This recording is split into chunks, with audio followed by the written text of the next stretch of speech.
Deep green resistance starts where the environmental movement leaves off. Industrial civilization is incompatible with life. Technology can't fix it, and shopping, no matter how green, won't stop it. To save this planet, we need a serious resistance movement that can bring down the industrial economy. DGR believes that industrial civilization must be dismantled in order for the planet and all living beings to survive. We believe that if civilization is dismantled, there would be an opportunity for people to create thousands of autonomous communities, cultures that will be fully integrated into their local biological communities. For 98% of our time on this earth, that was how humans lived, in full connection to the land and the beings who share it with us. For us, this is not the same thing as reducing greenhouse gas emissions, or a kinder, gentler capitalism. When people ask, for example, how we can stop global warming, they're not actually asking how we can stop global warming. They're asking how we can stop global warming without ending industrial capitalism, without fundamentally changing the physical conditions that lead to global warming, burning oil and gas, deforestation, and industrial agriculture. And the answer to that question is, you can't. If we ask the same question about humanity, how can we save humanity without stopping the actions that have led to the mass extinction we're currently experiencing? The answer is, you can't. We can't kill the planet and live on it too. The question is, with whom do we identify? Where is our loyalty? Whom do we want to save? If our experience is that our food comes from the grocery store, from the social system we call civilization, it is to this we will pledge our lives. If we experience this social system as the source of our life, we will defend the social system to our deaths. If, on the other hand, our experience is that food and water come from the land, from the living earth, we will make and keep promises to the earth in exchange for this food and water. We will defend this community to our deaths. When the social system into which we've been enculturated is destroying the earth on which all life depends, that question of who we are responsible to whom we should keep and make our promises, makes all the difference in the world. Shouldn't what gives us life be what we love and defend with our lives? But what does this culture love? iPods, cars, money, power. What do we love and how much would we give for it? How much does Tim give it?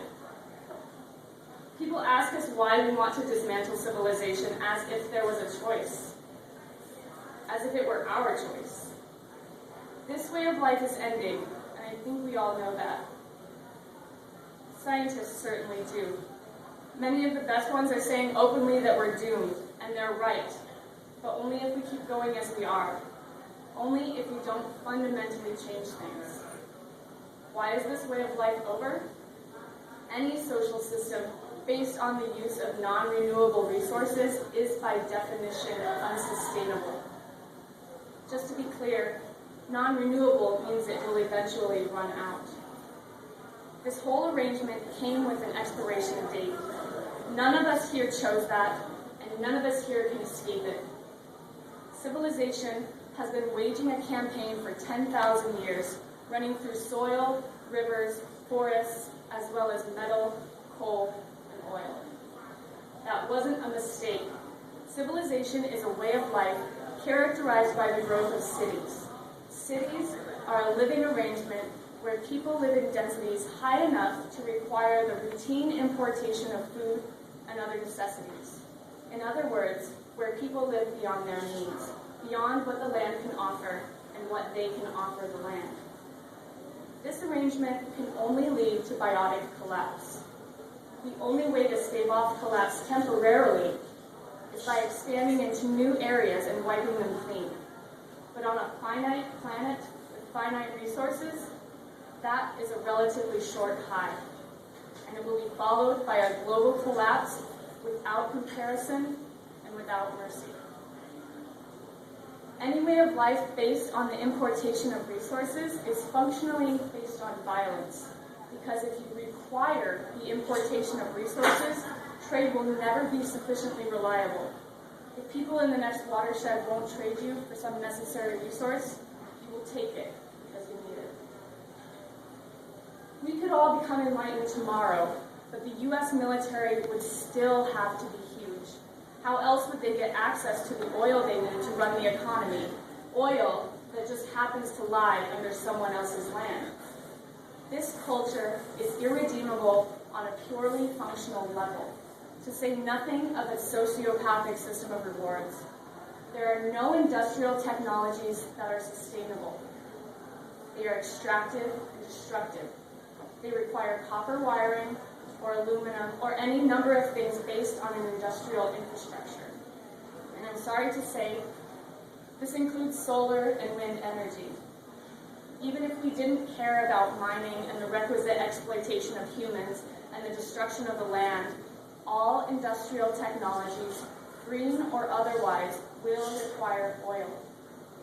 We are running out of oil. There won't be wind farms and solar panels without oil or mining.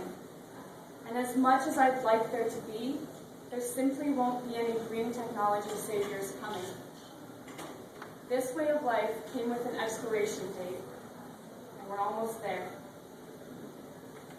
So where are we at in our struggle to survive?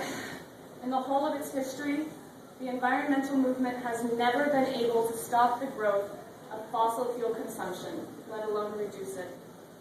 Can we face this? In the whole of its history, the environmental movement has not been able to slow the rate of species extinction or end the conversion of living communities to dead commodities. 200 species went extinct today, and they were our kin. And we're not far behind them. We can't kill the planet and live on it too. And that is precisely what we are trying to do. That is what industrialization is. That is what capitalism is. And that is what civilization is. The Earth is now on the brink of biotic collapse. 90% of large fish in the oceans are gone. 98% of native forests are gone. 99% of wetlands, 99% of native grasslands. What standards do we need? What is the threshold at which we will acknowledge the reality of civilization? The destruction is not a mistake or an aberration. Remember, any social system based on the use of non-renewable resources is by definition unsustainable. This way of life was doomed from the start.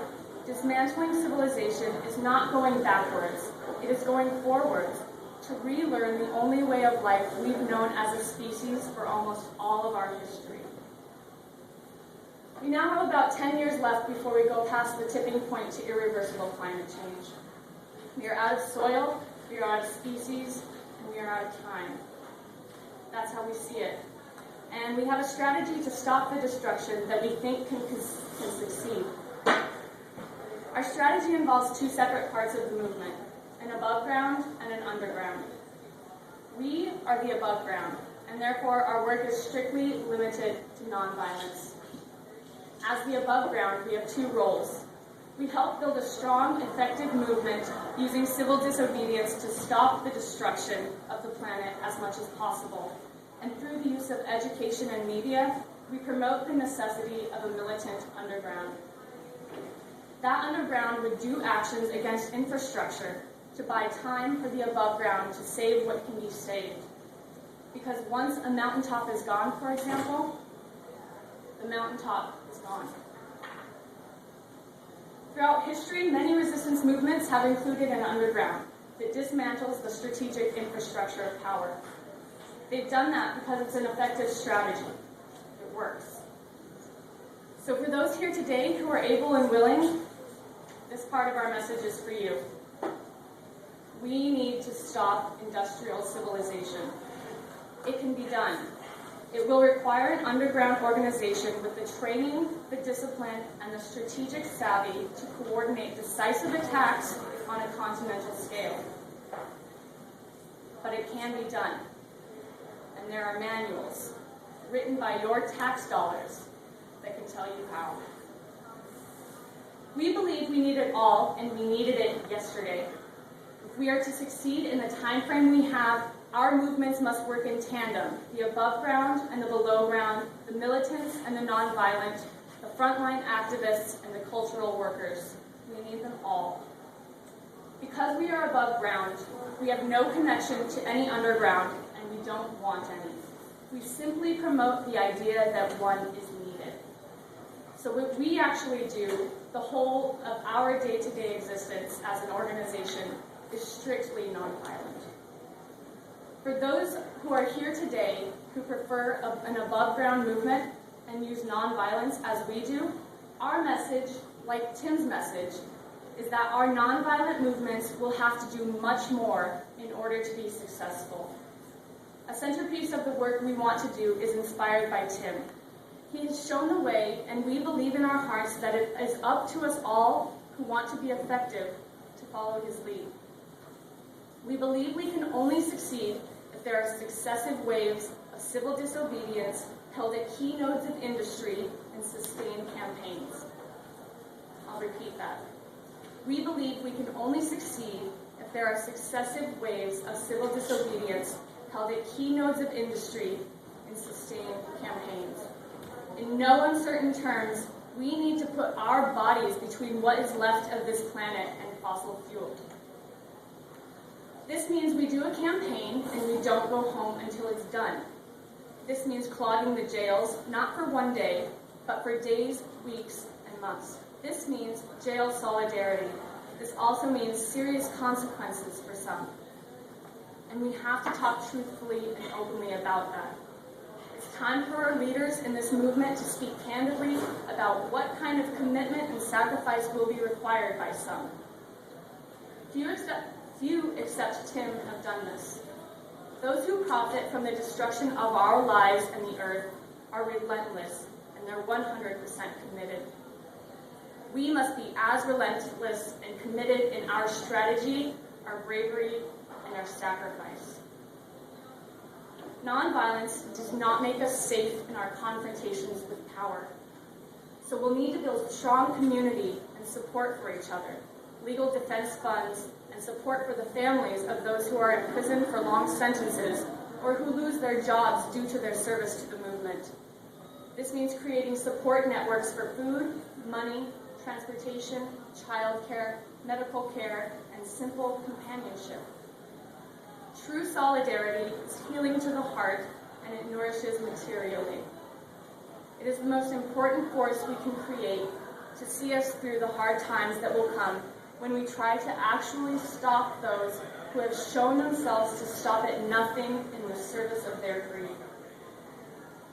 All of this means nonviolence done in a way not seen in this country since the Civil Rights Movement. It's time to organize a serious campaign to obstruct industrial infrastructure. In very blunt terms, we need to stop them. But we will only succeed if thousands of people begin to make commitments to this type of action. We're calling for a true resistance movement. And in the end, resistance is about love. The songbirds and the salmon need your heart, no matter how weary, because even a broken heart is still made of love. They need your heart because they are disappearing. They're slipping into that longest night of extinction. We will have to build a resistance from whatever comes to hand.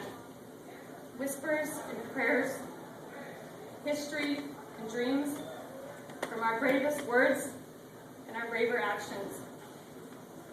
It will be hard, and there will be a cost, and in too many implacable dawns, it will seem impossible, but we will have to do it anyway.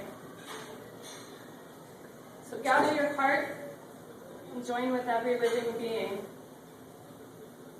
With love as our first cause, how can we fail? Thanks.